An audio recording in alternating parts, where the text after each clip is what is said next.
आप दिन भर में या पूरे साल में कई लोगों से मिलते हैं। कईयों का अटेंशन इस बात पे रहता है कि आपने क्या पहना है।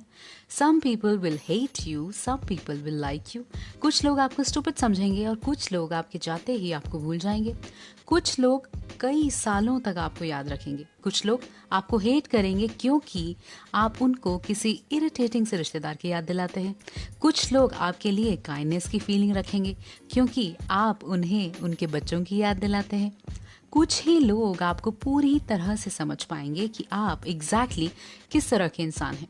कुछ लोग समझने के बावजूद भी आपको पूरी तरह से गलत ही समझेंगे।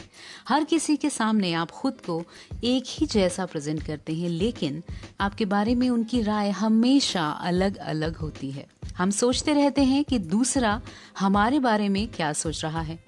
सोचते रहिए, और आप चाहकर भी इस सोचने की बीमारी को रोक नहीं सकते, क्योंकि सबसे बड़ा रोग क्या कहेंगे लोग।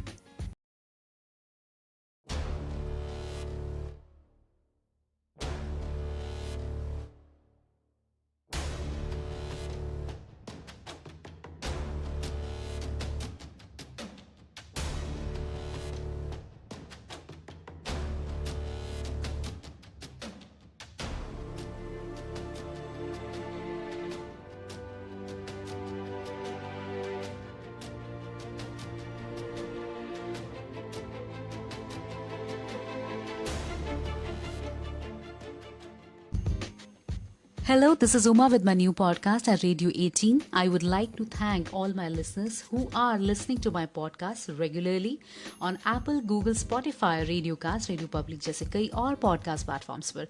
And thank you so much to all YouTube listeners जो मेरी हर podcast को support कर रहे हैं, share कर रहे हैं और अपने valuable comments मुझ तक पहुंचा रहे हैं.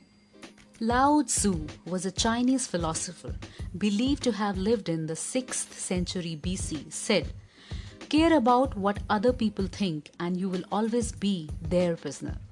यानी कि हमारी जो दूसरों के स्टैंडर्ड्स के बारे में सोच है, हम उसके हिसाब से जीने की कोशिश करते हैं। ये क्या सोचेगा और वो क्या सोचेगा, और हमेशा उनके ओपिनियंस के गुलाम बने रहते हैं। ये सेंटेंस सुनने में तो अच्छा है, पर ऐसा हम कर नहीं पाते। हमारे लिए सबसे बड़ा सच है कि subconsciously we very strongly have a perception that we live in other people's heads, और इस सब की वजह से हम अपनी लाइफ में लीड रोल करने की बजाय जज का रोल करने लगते हैं, खुद को जज करने लगते हैं और एंशियस होकर खुद को कुछ टाइटल्स दे देते हैं, जैसे not good enough, not likeable enough, not smart enough, not pretty enough, not intelligent enough, और जितनी जजमेंटल सोच उतनी वैरायटी के टाइटल्स। ऑन एन एवरेज एक ह्यूमन ब्रेन 12,000 से 60,000 थॉट्स तक एक दिन में सोचता है। सो अगर कोई सिर्फ दो थॉट्स आपके बारे में सोचेगा तो वो सिर्फ 0.005% ही आपके बारे में सोच रहा है। इस कैलकुलेशन से अंदाजा आसानी से लगा सकते हैं कि किसी के पास इतना टाइम नहीं कि वो सिर्फ आपके बारे में सोचे। पर सच्चाई तो ये है कि other people's opinions about us are none of our business.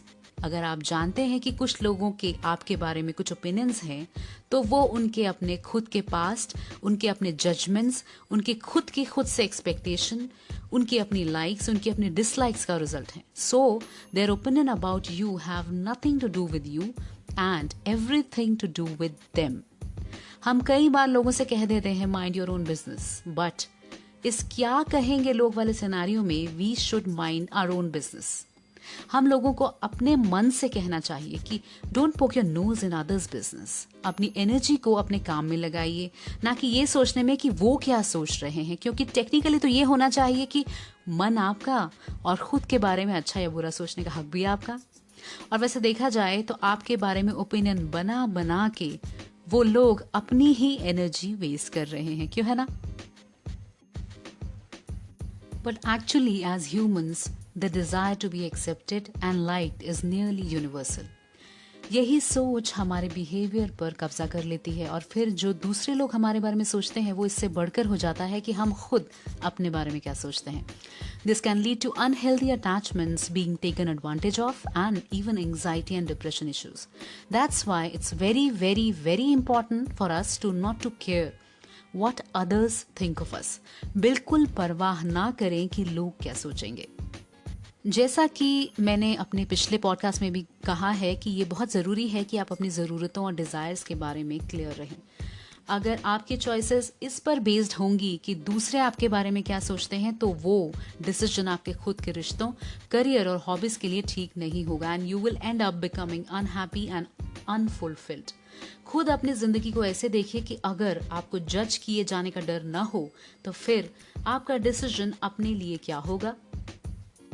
Emotions are the felt response to the given situation. Emotions play a key role in your reactions. अपने इमोशंस पे कंट्रोल करना सीखना शुरू कीजिए. जब हम अपनी इमोशन को दूसरों के ओपिनियंस के हिसाब से महसूस करते हैं तो we are giving away controls to others to make us happy और सैड. अगर आपके फ्रेंड ने आपके एसएमएस का जवाब नहीं दिया या आपका कॉल पिकअप नहीं किया तो you might feel bad, sad और ignored. Later, you might want to say to your friend, you made me feel bad, sad or ignored.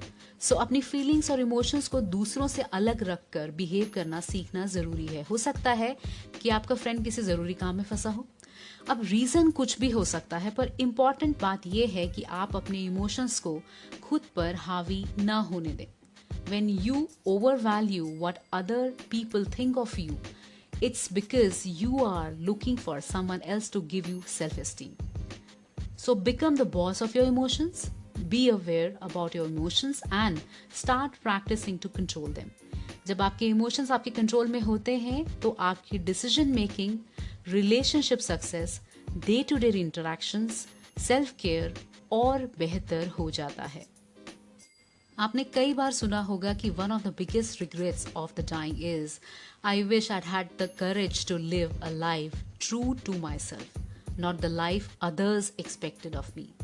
You are the one who has to be happy and satisfied with how you lived your life. क्योंकि present में रहना बहुत कम लोग सीख पाते हैं. पिछली बातों को याद करके रिग्रेट करते हैं. हमेशा ये बात याद रखें कि given the circumstances, given the tools, आपने जो भी काम किया वो बेस्ट था उस समय के हिसाब से. This will stop you from thinking about what others will think about how you performed that task. Always appreciate how you performed given the circumstances then at that time. Because perfection is an illusion. हम सब कुछ perfect, एकदम perfect करने की कोशिश करते हैं. क्यों? ताकि हमें लोग अप्रिशिएट करें, एक्सेप्ट करें, या कोई ये ना कहे कि ये काम ठीक नहीं हुआ या कोई उसी काम को आपसे बेहतर ना कर दे. Seriously, everyone's journey is different.